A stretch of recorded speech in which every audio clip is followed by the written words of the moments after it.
इसके बाद Indian penal code की धारा 342 के तहत दीपचंद के खिलाफ बलात्कार और धारा 376 के तहत नाबालिग के साथ बलात्कार का आरोप लगाया गया। निकाल रहा है, धंधा करवाता चला रहा। दीपचंद ने बलात्कार के आरोप को मानने से साफ इनकार कर दिया और उल्टा दर्शन लाल पर आरोप लगाने लगा। 20 दिन तक पुलिस हिरासत में रहने के बाद दीपचंद के परिवार ने उसे जमानत पर छुड़वा दिया।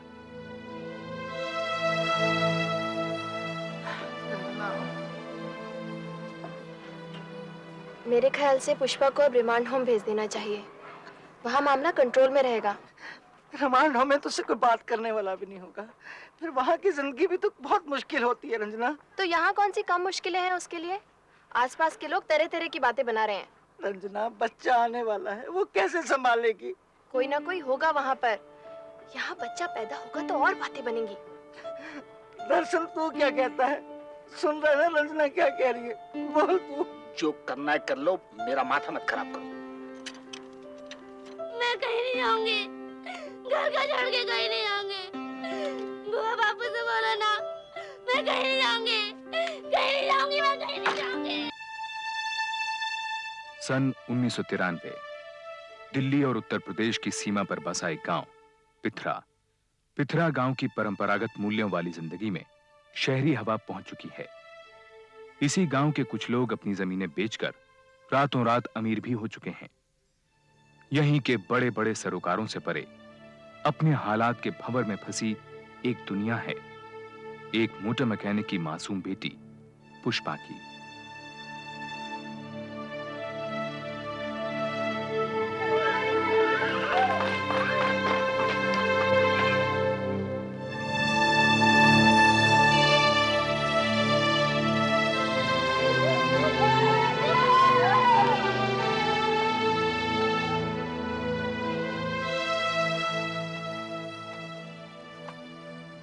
पुष्पा,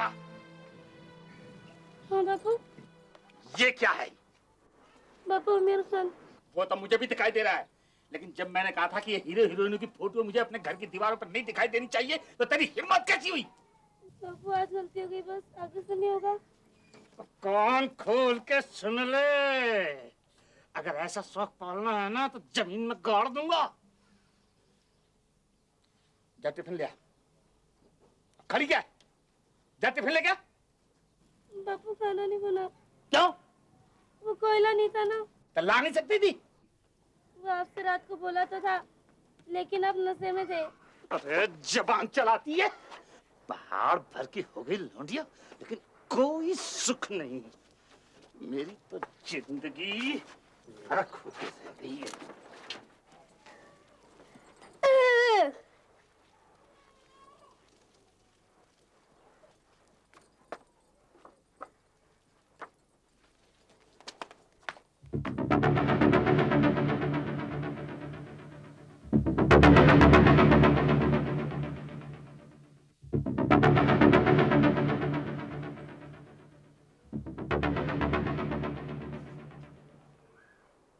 आज क्या कर रही है? नहा रही है क्या? तू हर वक्त भूत की तरह मेरे पीछे क्यों पड़ी रहती है? बीवी हो तेरी, नहीं तो तेरी तरह मैं भी दूसरों की हो गई। कुछ तो शर्म कर। बड़ी शर्म कर रखी है ना तूने। तेरी इसी तांगछा की वजह से मेरी बहन तक ने आना बंद कर दिया है। क्या कह रहा था उससे समझ? वीडियो पे फिल्म दिखाऊंगा, दिखा लाए फिल्म।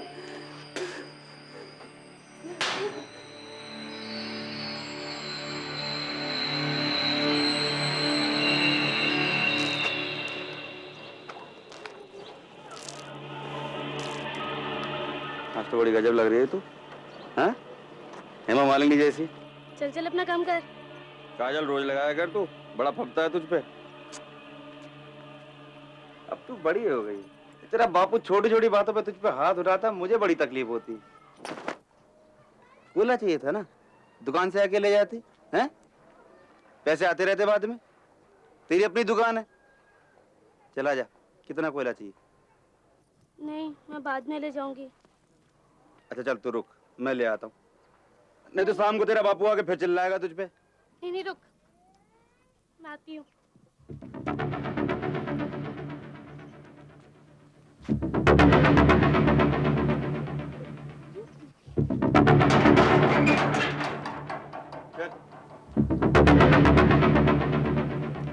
जा वहां से भर ले कोयला।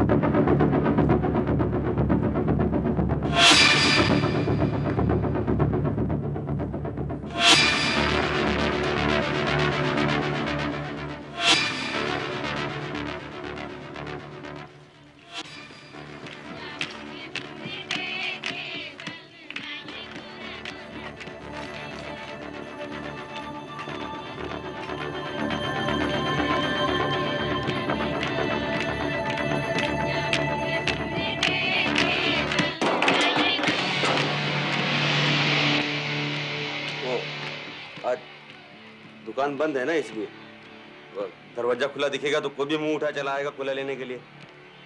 और तुझे कोला लेते देख लिया, मैं मना नहीं कर पाऊंगा। हैं? भर ले रुक क्यों गई?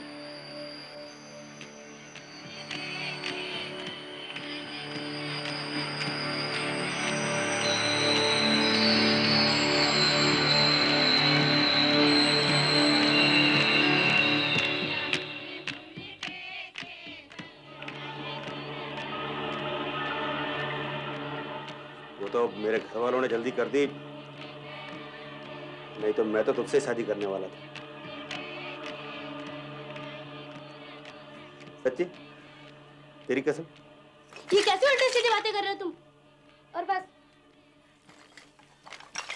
मुझे इतना ही चाहिए, मैं घर जा रही हूँ। कहाँ जाएगी तू?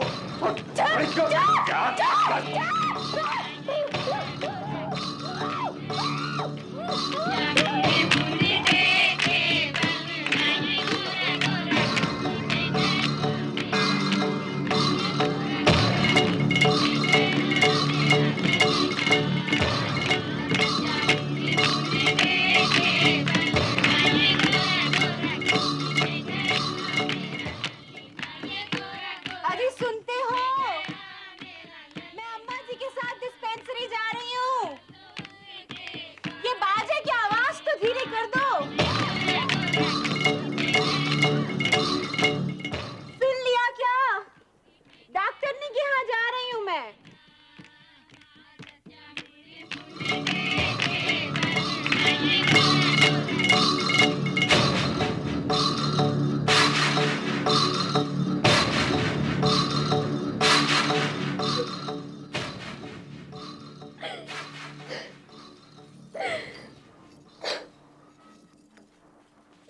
मजा आया ना? चल जा अब। और सुन, किसी को इस बात का पता नहीं चलना चाहिए। मुझे तो कोई फर्क नहीं पड़ेगा, तेरा बाप तुझे मार डालेगा। पर अगर तूने अपने बाप को बताई और वो मुझ पे चौड़ा हुआ तो दोनों को काट के फेंक दूंगा मैं, समझी? जा। और जब जब इशारा करूं चली आया कर, पूरी औरत बना दूंगा तुझे।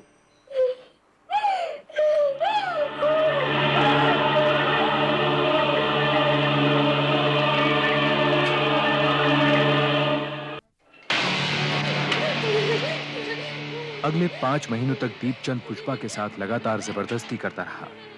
शुरुआत में वो पुष्पा को अपनी दुकान पर ही बुलाता रहा, लेकिन हिम्मत बढ़ने पर वो उसके घर भी पहुंचने लगा। पुष्पा को जिन हालात से गुजरना पड़ रहा था उनसे दर्शन लाल अनजान था।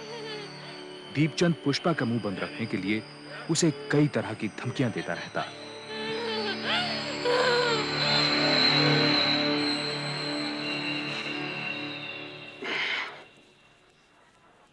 ठीक तो हो जा, तेरा बापू आ जाएगा।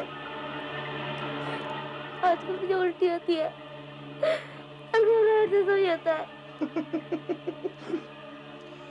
अभी उम्र कम है ना, इसलिए थोड़ी बड़ी हो जा, तुझे भी अच्छा लगेगा ये खेल। खुश होकर किया कर, बड़ा मजा आता है। औरत का काम क्या होता है? खाना, बर्तन, अपने आदमी को खुश करना, है? अब बहुत हो गया।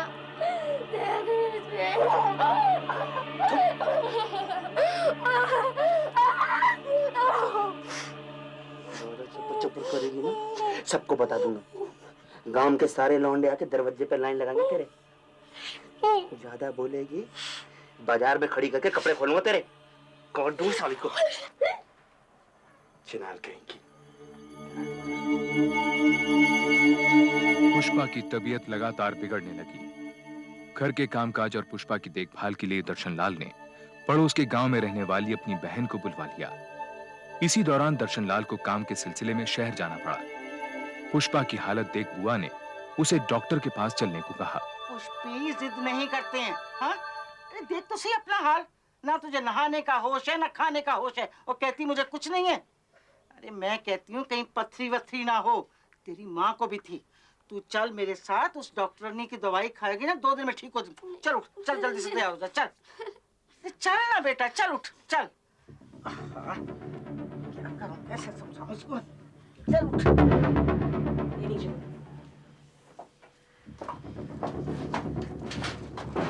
इसके पेट में बच्चा है। ये क्या कह रहे हैं डॉक्टर साहब आप?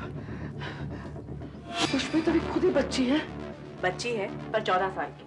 इसके पेट में 5 महीने का बच्चा है। मैं कुछ टॉनिक लिख देती हूँ। डॉक्टर साहब आप एक बार फिर से चेक कर लीजिए, नहीं तो आप कहें तो मैं एक्सरे करवा लाती हूँ।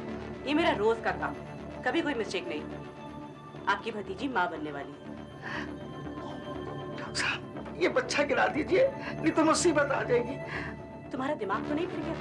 5 महीने के बच्चे को गिराने का मतलब है माँ और बच्चे दोनों की जान देना। नेक्स्ट। हे भगवान, अब हम क्या करेंगे? ये तुम्हें इतनी कम उम्र में इसकी शादी कराने से पहले सोचना था। ये लो। डॉक्टर साहब शादी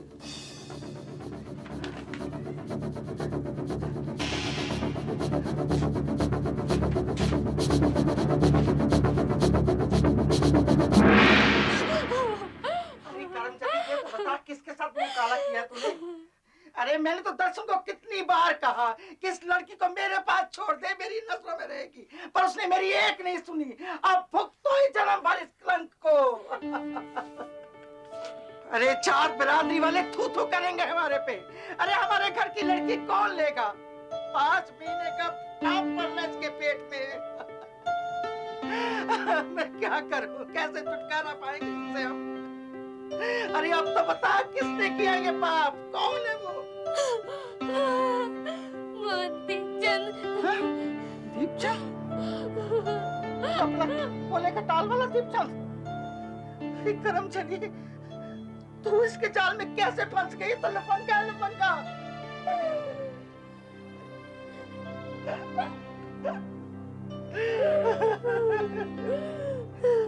मैंने कुछ नहीं किया बुआ, कुछ नहीं किया मैंने।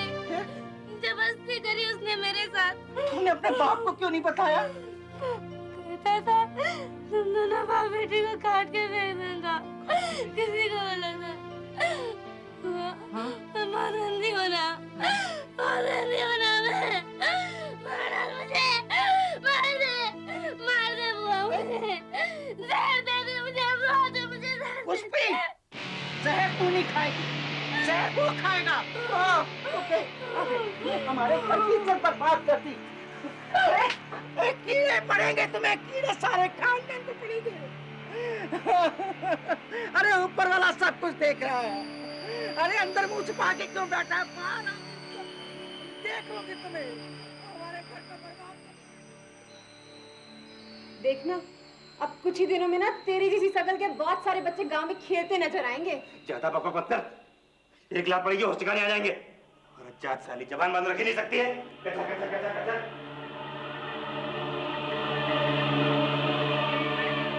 अगले दिन बुआ पुष्पा को महिला सुरक्षा संगठन के दफ्तर ले गई। यहाँ की युवा समाज सेविका रंजना कौशिक का गांव में काफी सम्मान था और रौब भी। रंजना जी हम तो बर्बाद हो गए ना। इसके चाल चलन के बारे में तो हम सबको मालूम था, लेकिन ये नहीं मालूम था कि इतनी छोटी बच्ची पर ये अत्याचार करेगा। हिम्मत से काम लो। अच्छा पुष्पा की डॉक्टरी रिपोर्ट तो संभाल के रखी है ना? हाँ, रंजना ऐसी सजा दिलवा उसको कि 7 पुरुषों तक याद रखें। और ये तो अच्छा हुआ कि दर्शन नहीं यहाँ पर, वरना तो अभी मार काट हो जाती। और पुष्पा इसको तो कभी नहीं छोड़ता वो। चिंता मत करो, मैं हूं ना।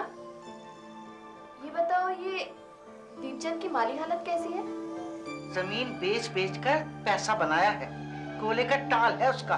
4 पैसे के आ गए मोहल्ले भर में धूल जमाता फिरता है। हम गरीब सही, लेकिन इसका मतलब ये तो नहीं कि हमारी इज्जत उतारता फिरे। रंजना जी, बस इसको जेल भिजवाइए। सजा देने के तो और भी कई तरीके हैं, बस जैसा मैं कहती हूँ वैसा ही करो। जी। पुष्पा की दर्दनाक कहानी सुनने के बाद रंजना अगले 2 दिनों में दीपचंद और उसकी मां से अलग-अलग मिली। इन मुलाकातों का मकसद था इन दोनों का पक्ष जानना और इनकी मनस्थिति समझना। पिथरा गांव का सरपंच ऊंची पहुंच वाले दीपचंद से कोई झगड़ा मोल नहीं लेना चाहता था। उसने इस मामले में पढ़ने से इनकार कर दिया, लेकिन रंजना के काफी समझाने के बाद दीपचंद और उसकी मां पुष्पा की बुआ से मिलने के लिए तैयार हो गए। दर्शन लाल अभी भी इस पूरे घटनाक्रम से अनजान था। हमारे लड़के पर उंगली उठाने से पहले अपने घर में देख लिया होता पुष्पा की बुआ। किसकी उम्र में तो हम लोग घर से कदम बाहर नहीं निकालते थे।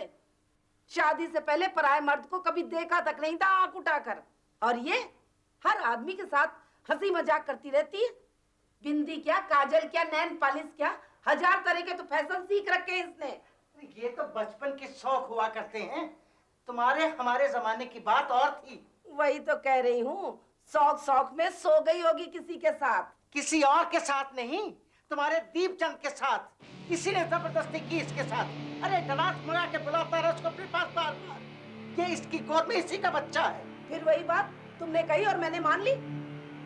क्यों रे पुष्पा, साफ साफ बता, ये बच्चा तेरे पेट में किसका है? अरे इससे क्यों पूछ रही हो? अपने लड़के से पूछो।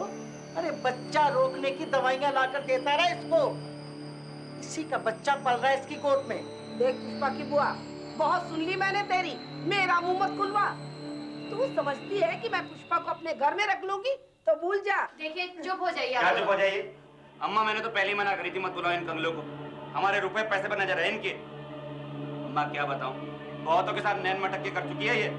इसके यारों की गिनती करने बैठो तो सुबह से शाम हो जाए, उसी में से किसी यार की औलाद होगी है। अरे क्यों हमारी इज्जत पर कीचड़ उछालने पर लगे हो? अरे क्यों इसकी जिंदगी बर्बाद कर दी तुमने? हैं? अरे सारा गांव जानता है तुम्हें। क्या जानता? बोल, क्या जानता? अरे तेरी तो औरत भी तुझे जानती है, तेरे करतूतों को। तूने तो अपने घर की नौकरानी तक को नहीं छोड़ा, तो राक्षस है, राक्षस। अरे पुष्पी के पेट में तेरी गंदगी पल रही है। अरे तो साबित करना, यहाँ क्यों तमाशा खड़ा कर रही है? बुला पुलिस को, खड़ा कर मुझे कचहरी में। अब ज्यादा बोले तो जवान खींच लूंगा तेरी। चलो उठ यहाँ से, उठ, निकल यहाँ से। देख लूंगी तुझे दीपचंद, मेरे भाई कसम को आने दे, फिर देख लेंगे तुझे। क्या देख लेगी? निकल यहाँ से। जा देख लूंगी, देख लूंगी। अरे भगवान को मेरा तुझे।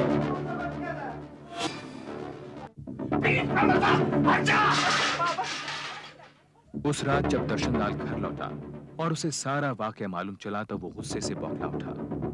उसे हैरानगी हो रही थी कि पुष्पा ने उसे ये बात पहले दिन क्यों नहीं बता दी। अरे तो मैं कैसे काट के फेंक देता, पागल क्या मैं? बचपन से मैंने इसको पाल पोस के बड़ा किया। कुछ में तो 1 साल की छोड़ के चली गई थी, तब से मैंने ही तो। क्या होगा इसका? तो रंजना बहन के साथ दीपचंद के घर गई थी कि पुष्पी को अपने घर बिठा ले, शादी कर ले इससे। पर उसने तुमको धक्के मार के बाहर निकाल दिया है ना? अरे 4 पैसे आ गए हैं तो अच्छे बुरे की नजर ही नहीं रही। क्या कह रहा था पुष्पा से? मुझे कटवा देगा। अब देखता हूँ मैं, एक बार थाने आएगा तो सारी अकल निकल जाएगी। कोई फायदा नहीं है। कल को वो कोई बड़ा वकील कर लेगा तो क्या करेगा तू? गवाही कोई है नहीं तेरे पास, ऊपर से 6 महीने गुजर चुके हैं। बहुत कमजोर केस है तेरा और इस तरह की सैकड़ों FIR दर्ज है मेरे पास। दिखाऊं? और किसी का कुछ नहीं बिगड़ा। तो हाथ पे हाथ धर के बैठे थोड़े ना रहेंगे, इसको तो छोड़ूंगा नहीं। भारी शर्मिंदगी उठानी पड़ेगी तुझको। FIR दर्ज होने के बाद डॉक्टर तेरी छोरी का चेकअप करेंगे, उन कपड़ों को मंगवाएंगे जिनमें ये सब कुछ हुआ। लोग तरह तरह की बातें करेंगे तेरी छोरी के बारे में। कोई तो ये भी कहेगा कि अपनी मर्जी से करती होगी ये। बोल, तब किस किस का मुंह बंद करेगा तू? मैं उसे छोड़ूंगा तो नहीं। अरे कई साल लग जाते हैं कोर्ट कचहरी में। है हिम्मत तुझमें या तेरी छोरी में? एक आस पड़ोस का मामला है, आपस में कोई समझौता कर ले, फायदे में रहेगा। चाहे सारी जिंदगी कोर्ट कचहरी में गुजारनी पड़े मुझे, पर मैं छोड़ूंगा नहीं उसे। आप तो रपट लिखो जी मेरी। पुष्पा से लंबी पूछताछ की गई। मेडिकल एग्जामिनेशन से ये बात साबित हो गई कि पुष्पा के साथ कई बार शारीरिक संबंध बनाए जा चुके हैं और यह भी कि वो मां बनने वाली है। इसके बाद इंडियन पीनल कोड की धारा 342 के तहत दीपचंद के खिलाफ बलात्कार और धारा 376 के तहत नाबालिग के साथ बलात्कार का आरोप लगाया गया। निकाल रहा है, करवाता चला रहा। दीपचंद ने बलात्कार के आरोप को मानने से साफ इनकार कर दिया और उल्टा दर्शन लाल पर आरोप लगाने लगा। 20 दिन तक पुलिस हिरासत में रहने के बाद दीपचंद के परिवार ने उसे जमानत पर छुड़वा लिया।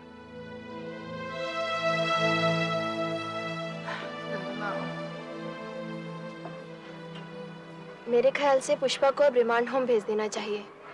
वहाँ मामला कंट्रोल में रहेगा। रिमांड होम में तो उससे कोई बात करने वाला भी नहीं होगा। फिर वहाँ की जिंदगी भी तो बहुत मुश्किल होती है रंजना। तो यहाँ कौन सी कम मुश्किलें हैं उसके लिए? आसपास के लोग तरह तरह की बातें बना रहे हैं। रंजना, बच्चा आने वाला है, वो कैसे संभालेगी? कोई ना कोई होगा वहाँ पर। यहाँ बच्चा पैदा होगा तो और बातें बनेंगी। दर्शन, तू क्या कहता है? सुन रहा है ना रंजना क्या कह रही है? बोल तू।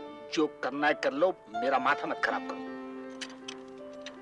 मैं कहीं नहीं जाऊंगी, घर का छोड़ के कहीं नहीं जाऊंगी। बुआ बापू से बोलो ना, मैं कहीं नहीं जाऊंगी, कहीं नहीं जाऊंगी, मैं कहीं नहीं जाऊंगी। पुष्पा के बार बार मना करने के बावजूद उसे जबरदस्ती रिमांड होम भेज दिया गया।